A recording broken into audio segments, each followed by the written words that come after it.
Did you know some cemeteries have more bodies than headstones? There's a place just outside of town, Evergreen Cemetery. It looks normal, peaceful even. Old iron gates, cracked marble, trees that never seem to die. But locals cross the street when they pass it, and they never say why. They just don't go near it after dark.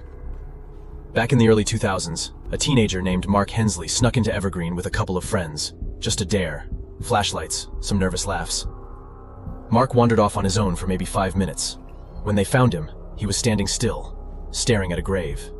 He said he saw someone kneeling there, an old man in black, digging with his bare hands. But there was no one there. No hole, just the headstone. W.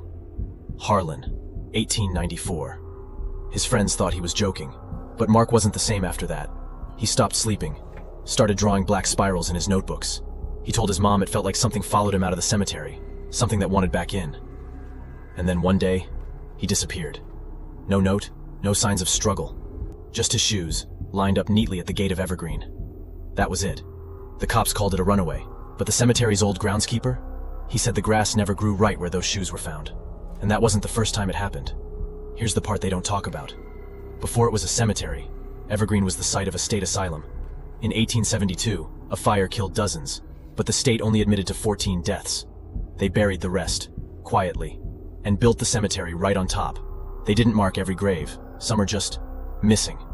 Whole sections with no names, no records, just soft, cold earth where people still hear voices whispering, "Put us back." A paranormal team went in once, only lasted 20 minutes. When they played back their recorder, there was a voice, low, gravelly, saying, "Don't dig here." One man used to visit a blank patch of grass every month, sit for hours, never spoke. One night, he didn't leave.